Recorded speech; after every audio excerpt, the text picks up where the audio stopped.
রমজানের প্রস্তুতির জন্য 11টি প্রস্তুতির কথা আমি আপনাদেরকে শোনাতে চাই।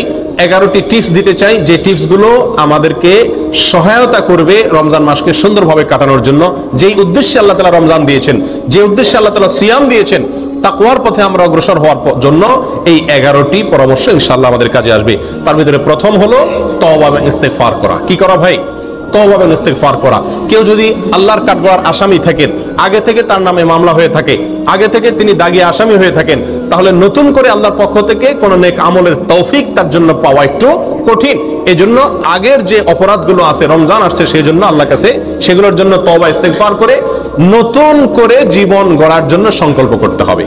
নতুন করে রমজান আসছে, আমাকে নতুন ভাবে ঘুরে দাঁড়াতে হবে, সেজন্য পিছনের সমস্ত খাতা মুছে ফেলতে হবে, পেছনের সমস্ত গুনাহ খাতার জন্য আল্লাহর কাছে মাপ চাইতে হবে, নতুন জীবন গড়তে হবে, জীবনে মোড় ঘুরাইতে হবে, তওবা এবং ইস্তেগফার করতে হবে। করবো তো ইনশাআল্লাহ?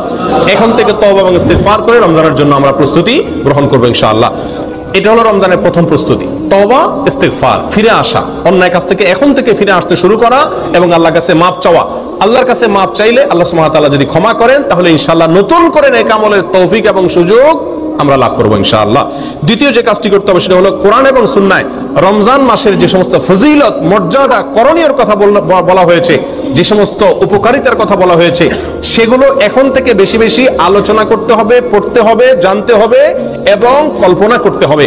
মাথায় বারবার রিমাইন্ড করতে হবে যে রমজান কিন্তু আসছে, জানো। হে আমার প্রবৃত্তি, নিজকে নিজে বলতে হবে যে যে রমজান আসছে সেই রমজান আমার জান্নাতে যাওয়ার সুযোগ, সেই রমজান আল্লাহকে সবচেয়ে বেশি সন্তুষ্ট করার সর্বোত্তম উপায়, এই রমজান জান্নাতের বিশেষ গেট দিয়ে প্রবেশের এক সুবর্ণ সুযোগ, এই রমজান আমার পূর্বের সব গুনাহ খাতাকে মাফ করার উপায়, এই রমজান আমার জীবনকে পরিবর্তন করার উপায়, এই রমজান শয়তানের সঙ্গে যে আমার কুস্তি চলে, লড়াই চলে, সে আমাকে অন্যায় করাতে চায়, আমি ভালো থাকতে চাই, সেই লড়াইয়ে আমার জেতার সুযোগ, কারণ আল্লাহ শয়তানকে এই মাসে বেঁধে রাখেন, আমার সুযোগ এই মাসে আমি তাকে হারিয়ে জান্নাতি হওয়ার সুযোগ পেতে পারি। এই যে রমজানের যে সমস্ত উপকারিতাগুলো আছে, রমজানের প্রস্তুতি হলো আগে থেকে সেগুলো মনে মনে কল্পনা করতে হবে, আলোচনা করতে হবে নিজেদের মধ্যে। তাহলে কি হবে? রমজানের জন্য আমরা মানসিকভাবে কি হব? প্রস্তুত হতে পারবো ইনশাআল্লাহ। তৃতীয় যে কাজটি করতে হবে সেটি হলো ক্ষমা এবং সওয়াব লাভের জন্য, রমজান মাসে মাগফিরাত লাভের জন্য, অতিরিক্ত সওয়াব আল্লাহ সুবহানাহু ওয়া তাআলার কাছ থেকে সংগ্রহ করার জন্য এখন থেকে মানসিকভাবে দৃঢ় প্রতিজ্ঞা করতে হবে। মানসিকভাবে কি করতে হবে ভাই? দৃঢ় প্রতিজ্ঞা করতে হবে, এরাদা করতে হবে, পাক্কা এরাদা করতে হবে এখন থেকে যে আমি এই রমজান, জীবনের যত রমজান যেভাবেই গেছে না গেছে, এই রমজানটা আর আমি কি করবো না, হেলায় কাটাবো না। ভাই নবী সাল্লাল্লাহু আলাইহি ওয়াসাল্লামের জীবনে 7 বা 8টি রমজান পেয়েছেন। সাহাবায়ে কেরাম, বেশিরভাগ সাহাবীদের জীবনে 2, 4, 5, 6, 7, 8টি রমজান পেয়েছেন। আমরা এক একজন আলহামদুলিল্লাহ জন্মসূত্রে মুসলিম, আমরা আলহামদুলিল্লাহ প্রাপ্তবয়স্ক হওয়া থেকে মৃত্যু পর্যন্ত রমজান পাচ্ছি, 30-40 বার জীবনে রমজান পাচ্ছি।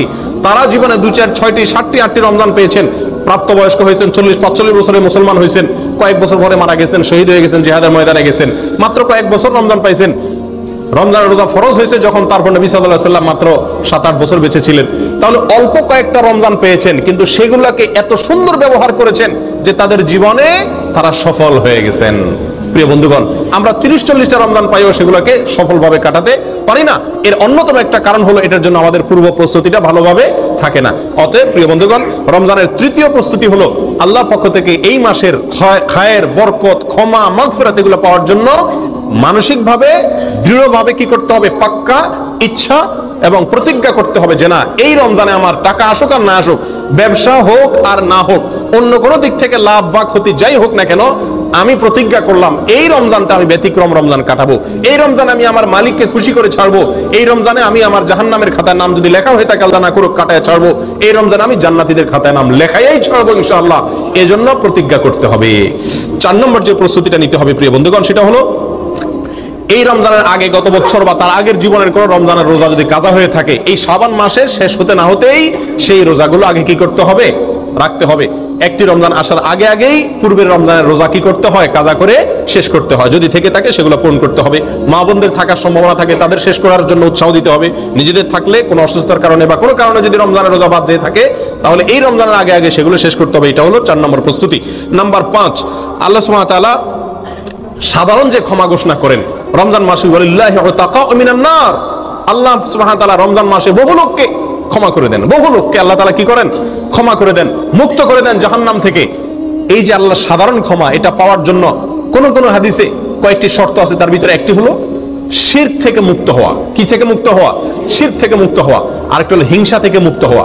রমজান আসছে, আল্লাহ তাআলা অটোমেটিক স্বয়ংক্রিয়ভাবে সাধারণ ক্ষমা, গণহারে ক্ষমা করে দিবেন বহু মানুষকে। আমি আমার নামটাও সেখানে যেন ঢুকে যায় বিনা কষ্টে, তার জন্য আমাকে দুটি কাজ বিশেষভাবে করার চেষ্টা করতে হবে। এক, অন্তর থেকে হিংসাকে মুছে ফেলতে হবে। দুই, শিরক থেকে নিজেকে পরিচ্ছন্ন এবং পবিত্র করতে হবে।